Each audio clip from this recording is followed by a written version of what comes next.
Heart অ্যাটাকের 5টি লক্ষণ যেগুলি জানলে জীবন বাঁচতে পারে। আপনার সামনে যদি একজন মানুষ বুকের ব্যথা নিয়ে বসে থাকেন, আপনি কি বুঝতে পারবেন এটি কি গ্যাস নাকি হার্ট অ্যাটাক? অনেক মানুষ হার্ট অ্যাটাকের সময় হাসপাতালে পৌঁছাতে দেরি করেন, কারণ তারা প্রথম লক্ষণগুলো চিনতে পারেন না। আজ আমি বলবো হার্ট অ্যাটাকের 5টি গুরুত্বপূর্ণ সংকেত, যেগুলি জানা আপনার নিজের বা আপনার প্রিয়জনের জীবন বাঁচাতে পারে। আসসালামু আলাইকুম, আমি ডাক্তার মঞ্জুর মোর্শেদ। আমি একজন কার্ডিওলজিস্ট এবং এই প্ল্যাটফর্মে আমি চেষ্টা করব আপনাদের জন্য সহজ ভাষায় প্রমাণ ভিত্তিক কিছু হেলথের তথ্য তুলে ধরতে। আজকের বিষয় হচ্ছে যে হার্ট অ্যাটাক হলে কিভাবে বুঝবেন। প্রথমে হার্ট অ্যাটাক কি এটা আপনাকে বুঝতে হবে। আমাদের হার্ট নিজেও রক্তের মাধ্যমে অক্সিজেন পায়। এই রক্ত সরবরাহ করে করোনারি আর্টারি নামের কিছু ছোট রক্তনালী।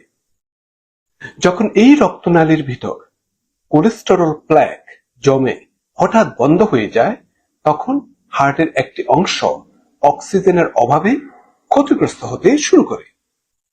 এটাই হার্ট অ্যাটাক বা মায়োকার্ডিয়াল ইনফার্কশন বলে থাকে। আসুন জেনে নিই লক্ষণগুলো কি হতে পারে। প্রথম যে লক্ষণটা আপনাকে বুঝতে হবে সেটি হচ্ছে যে বুকের ভিতর চাপ বা ব্যথা অনুভব করা।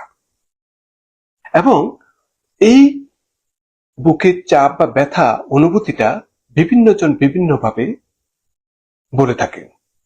অনেকে বলে যে বুকের উপর কেউ যেন বসে আছে, এই ধরনের প্রেসার ফিল করে থাকেন।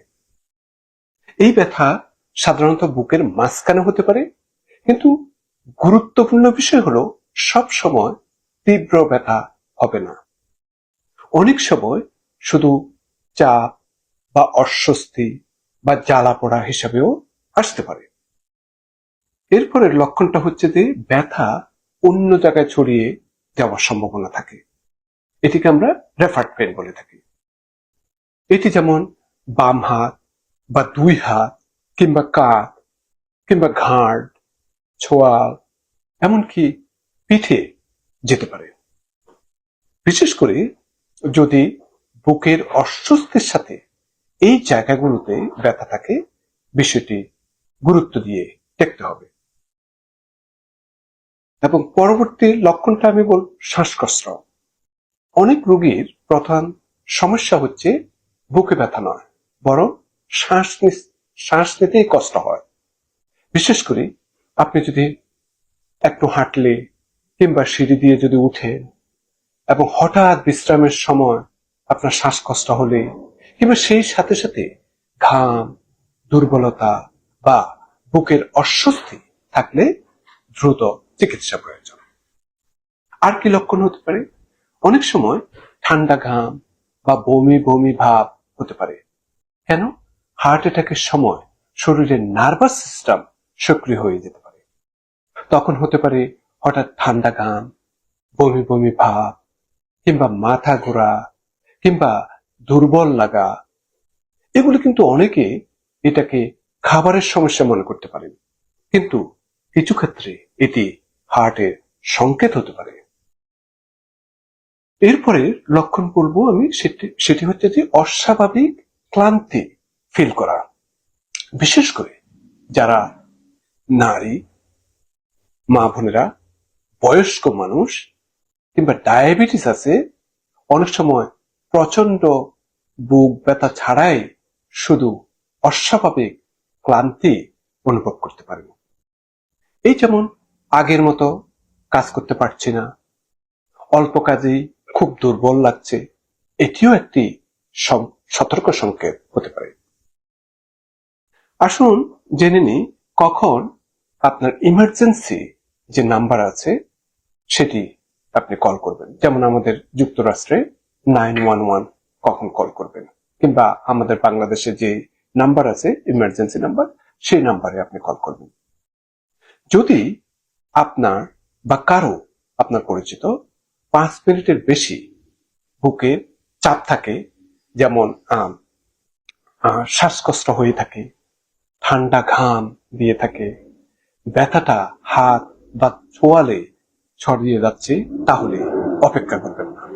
তাহলে সাথে সাথে আপনার নিকটস্থ হসপিটালে যাওয়ার চেষ্টা করবেন এবং অ্যাম্বুলেন্স আসার জন্য যে আপনাদের যে ইমার্জেন্সি নাম্বার আছে সেই নাম্বারে কল করবেন। কখনো নিজে গাড়ি চালিয়ে হাসপাতালে যাওয়ার চেষ্টা করবেন না। আসুন একটু জেনে নিই যে কমন মিথস গুলো যে আছে, যে ভুল ধারণাগুলো আছে, সেগুলো নিয়ে একটু কয়েকটা জিনিস আমি বলে থাকি। যেমন, আমি তরুণ, আমার হার্ট অ্যাটাক হবে না, এটি কখনো ভাববেন না, এটা ভুল। আবার অনেক সময় আপনি বলতে পারেন যে আমার শুধু গ্যাসের সমস্যা, সব বুকের অস্বস্তি কিন্তু গ্যাস নয়। আবার অনেক সময় আপনার ব্যথা কম, তাই সমস্যা নেই, এগুলি ইগনোর করবেন না। হার্টের সমস্যা কখনো কখনো হালকাও হতে পারে। তাহলে আজকের ভিডিও থেকে আমরা 5টা বিষয় জানলাম যে লক্ষণগুলো আপনাকে একটু সতর্ক করা দরকার। একটা হচ্ছে যে বুকে যদি চাপ ফিল করেন, ব্যথা ছড়িয়ে যাওয়া কিংবা শ্বাসকষ্ট অনুভব হওয়া, ঘাম এবং বমি বমি ভাব লাগা, অস্বাভাবিক দুর্বলতা লাগা। হার্ট অ্যাটাকের ক্ষেত্রে সময়ই হচ্ছে যে ইম্পর্টেন্ট, সময়ই হচ্ছে যে জীবন। সুতরাং কখনো এই ধরনের যদি সমস্যা দেখে থাকেন, আপনারা আপনাদের প্রোভাইডারের সাথে, ডাক্তারের সাথে অবশ্যই আলাপ করবেন। ভিডিওটি আপনার পরিবারের মানুষের সাথে শেয়ার করুন। আমি ডাক্তার মঞ্জুর মোর্শেদ। সচেতন থাকুন, সুস্থ থাকুন। আমাদের হার্ট একটাই, জীবন একটাই। সুতরাং হার্টকে ভালোবাসুন, হার্টও ভালোবাসা আপনাকে অনেক দিবে। আজ এই পর্যন্ত। পরবর্তী একটা ভিডিওতে আবার আসবো। আল্লাহ হাফেজ।